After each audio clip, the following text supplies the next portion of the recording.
Hello. Today's our grammar topic. It's clauses.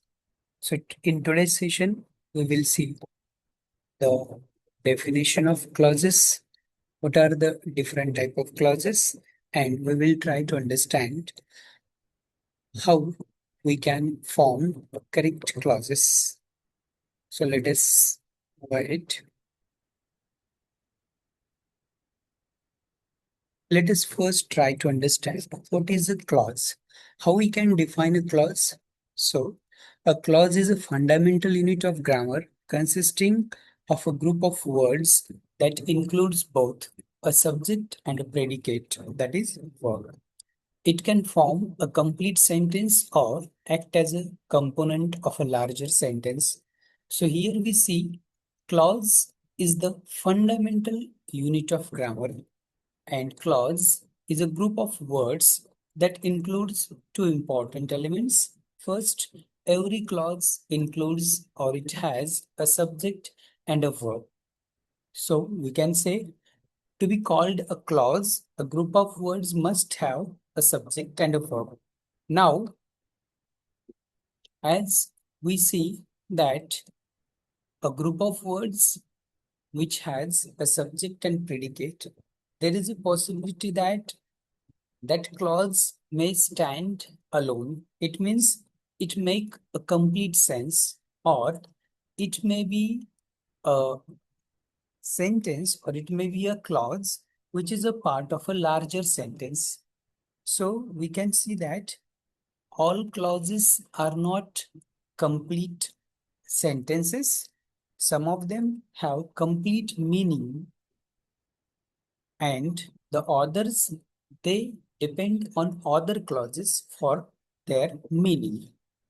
Understand? So simply here we understand that a clause is a group of words which has both a subject and a predicate, and it may be having complete sense or it do not have a complete sense. Now let us see types of clauses. Now there are mainly two type of clauses are there. First is independent, that is also known as main clause.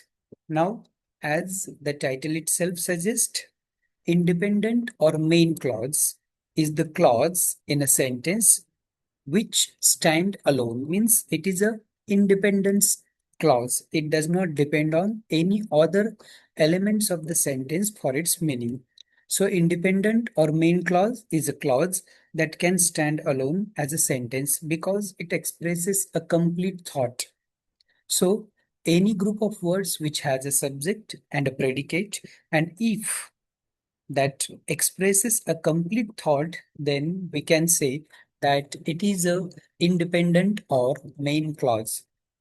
Understand? So here simply we can say that a main clause or an dependent independent clause is a clause that stand alone as a sentence because it expresses a complete thought, means it has full sense or meaning. Now let us see some examples. The weary travelers reached the summit after hours of climbing. Now we can see here the first example. It is main clause. As we can see here, if we will analyze this sentence, we will understand that the weary travelers is the subject of this clause.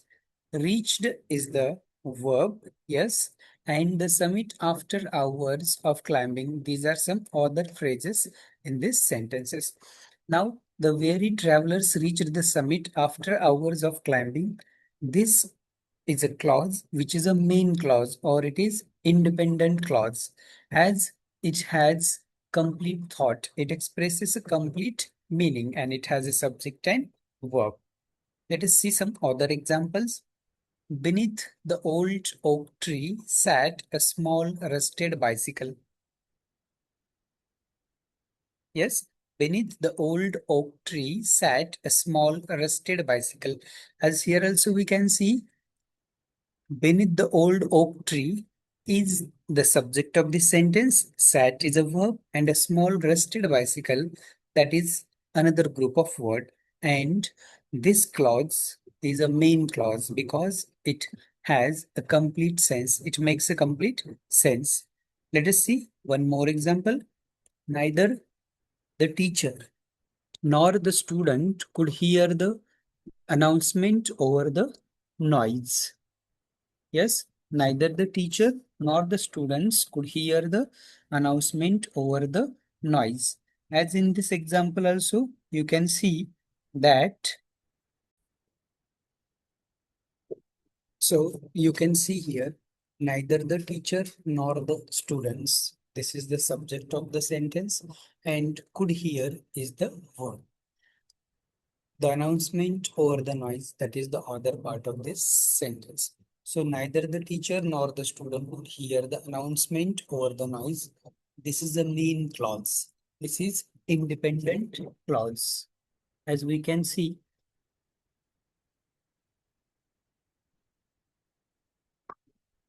it has complete meaning and it makes a complete sense. Let us see the next example. The local bakery sells fresh bread to the neighbors. Here also you can see the local bakery is the subject and sells is the verb. Fresh bread to the neighbors, that is the remaining part of the sentence. And this group of words, that is a clause, it makes complete sense. So this is a main or independent clause. Now, see the last example. In spite of the delay, the flight arrived on time at the terminal. Here also you can say, in spite of the delay, it is a phrase. The flight is the subject and arrived is the verb. On the time at the terminal, that is the other part of the sentence. And this complete clause has meaning. It stands alone as a sentence. So this is an example of main clause, or we also called it independent clause. Now, second is dependent or subordinate clause.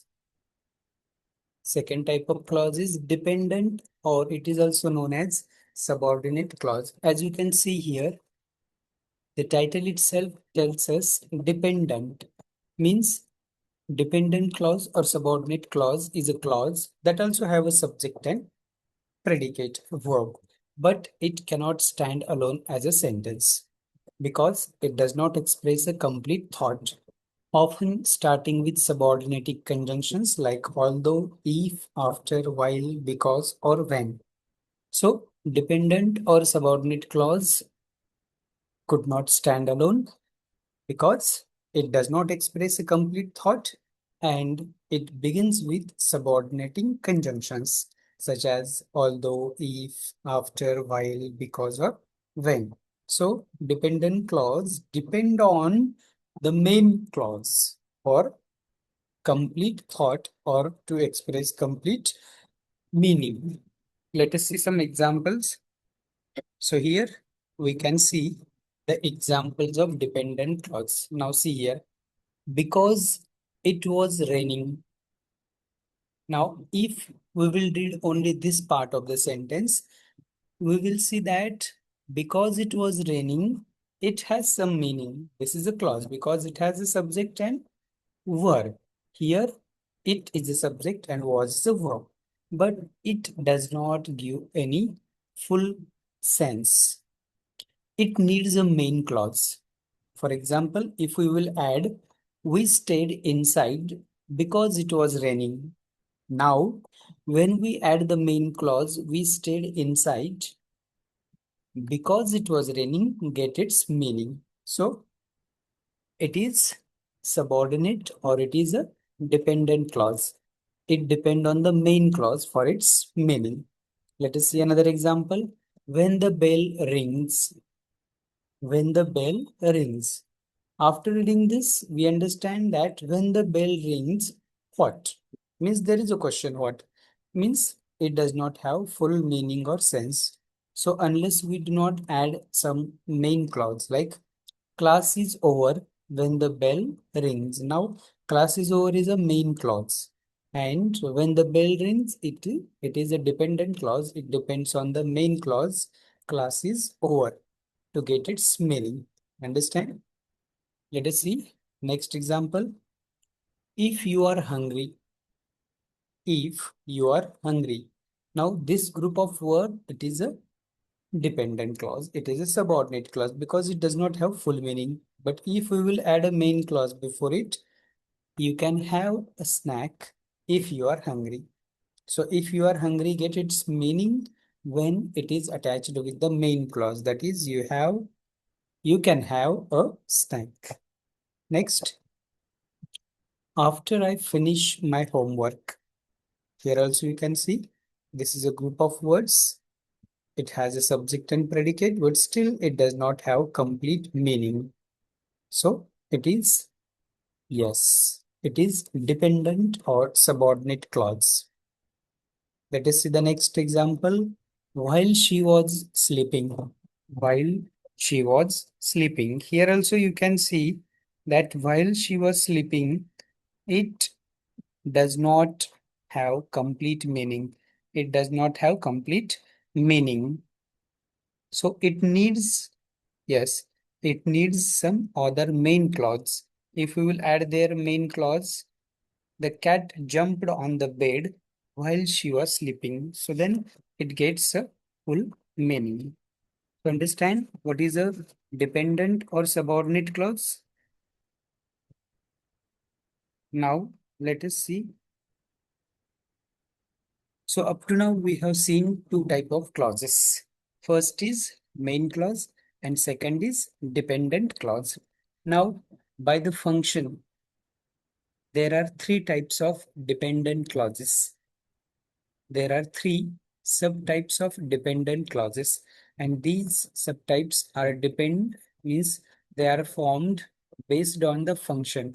What kind of function they perform in a sentence? As per that, we have three type of clauses: noun clause, adjective clause, and adverb clause. So these are the types of dependent clause. Let us see one by one. Now, what is a noun clause?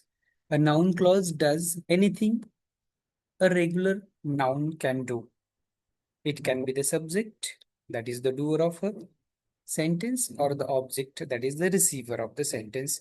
They often start with words like that, what, whatever, who, whom, whoever, or whichever.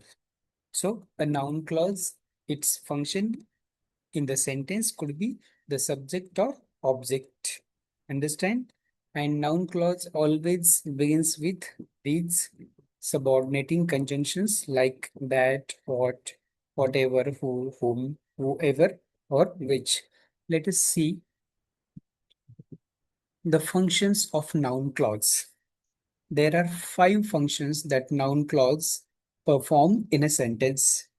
First function of a noun clause is as the subject of the sentence, as the subject of the sentence. So here the noun clause performs the main action of the sentence. Let us see the example. What she said surprised everyone. What she said surprised everyone. Now here you can see what she said. It is the dependent clause and it surprised everyone. This is the main clause. This is the main clause. Now, what she said surprised everyone. In this sentence, what she said, yes, it is the subject of the sentence. And here we can see it is a noun clause. It is a dependent clause and its function is a subject of this sentence. So it is a noun clause. What she said, it is a noun clause and its function in this sentence is as the subject of the sentence. Now, second function of a noun clause is direct object. Here, the clause receives the action of the verb. Let us see the example. I don't know how he did it. Now, here you can see I don't know is the main clause and how he did it, that is a subordinate clause or that is a dependent clause. And we can see here I don't know what. Answer will be how he did it. So if we see how he did it, its function is as an object. Its function is as an direct object of the sentence. Understand? This is the second function of a noun clause, which is direct object in a sentence. Next function of a noun clause is object of a preposition.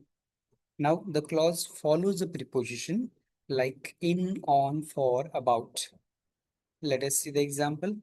We are talking about whoever wins the race. We are talking about whoever wins the race. Now here you can see we are talking, we are talking. This is the main clause about whoever wins the race. This is a subordinate clause. It is a yes. It is a subordinate clause, or we can say that it is yes. It is a dependent clause. And we see that about whoever wins the race, it performs the function of object, object of preposition. Here, about is a preposition, and whoever wins the race, that is the object of the preposition about. Now, next function of a noun clause in a sentence is subject complement. Its function is as a subject complement. Now the clause follows a linking verb like is, was, seems, and renames the subject. For example, the problem is that we are late. The problem is that we are late.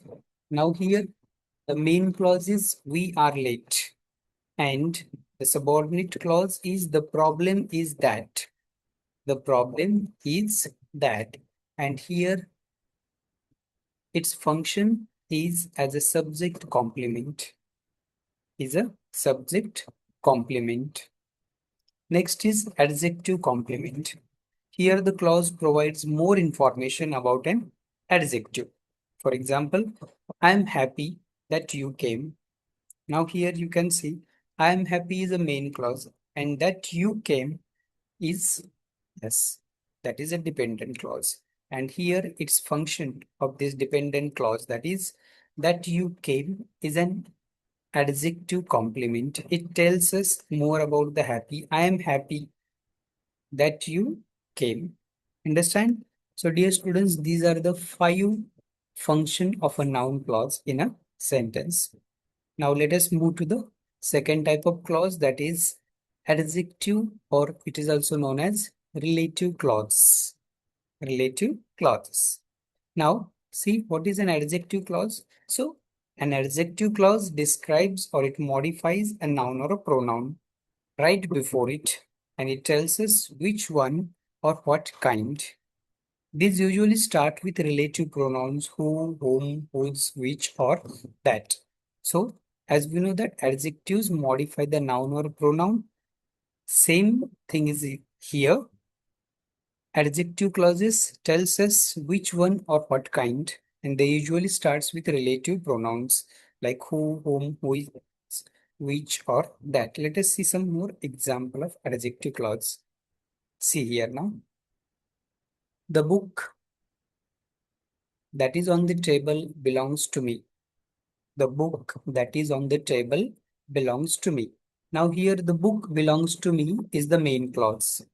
The book belongs to me is the main clause, and that is on the table. This is an adjective clause because it modifies the noun book. It tells us more about the book. Which book? That is on the table. Next, the woman who lives next door is a famous scientist. In this example also, the main clause is the woman is a famous scientist. This is a main clause. And adjective clause is who lives next door. As also here, who lives next door. This is an adjective clause, and it modifies the noun woman. It tells us more about the woman. It describes woman. Next example. This is the house where I grew up. This is the house where I grew up. As you can see here, now here, this is the house. This is the main clause. And where I grew up, this is dependent clause. And where I grew up, it tells us more about the noun house. So it is adjective clause. Understand? As you can see here now, here the adjective clause is followed by the main clause. And in the above two examples, we see that the adjective clause come in between the main clause. Next example, the phone which I bought yesterday is already broken. Now here, the phone is already broken. That is the main clause which I bought yesterday. That is the subordinate or dependent clause, and it is an adjective clause. How we know that it is an adjective clause? Yes, because it modifies the noun phone. It tells us more about phone. Which phone? Which I bought yesterday. Understand? Let us see the last example. People whose cars are parked in the grass will be towed. Now here, people whose cars are parked in the grass will be towed. Now here, people will be towed is the main clause, and whose cars are parked in the grass. That is adjective clause. It tells us which people. It tells us more about the noun people. Okay. Now let us see the third type of clauses, that is adverbial clause.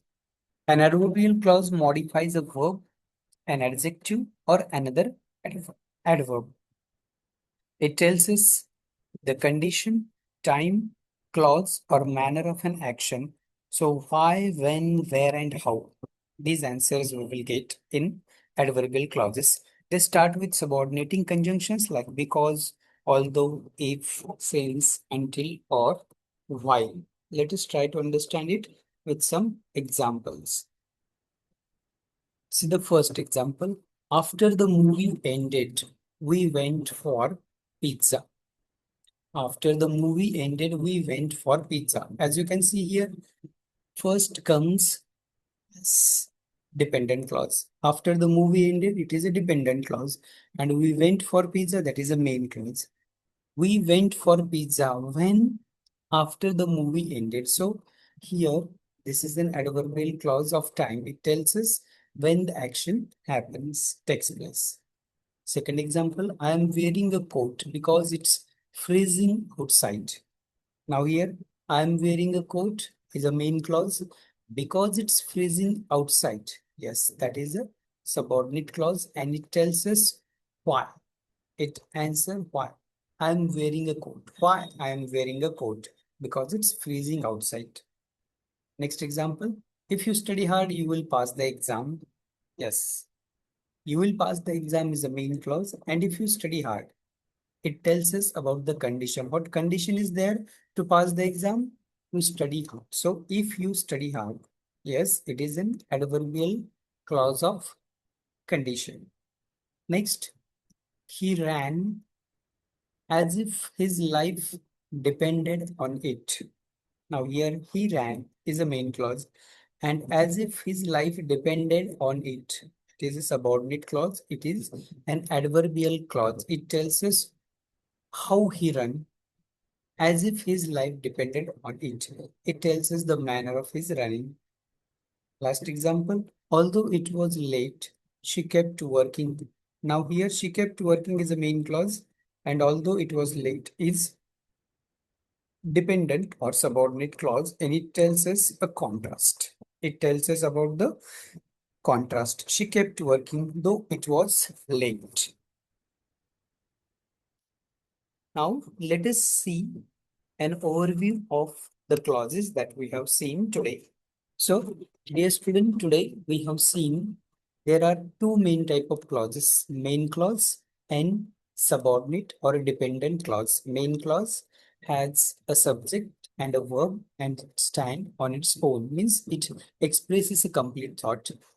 And on the contrary to that, dependent clause or subordinate clause also have a subject and predicate, but they do not express a complete thought. They depend on the main clause for their meaning.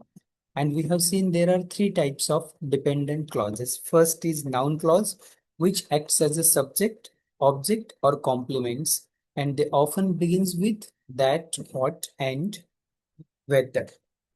Second type of dependent clause is adjective clause that we have seen. It is also known as relative clauses because they describes nouns. Typical markers of adjective clauses are who, which, that.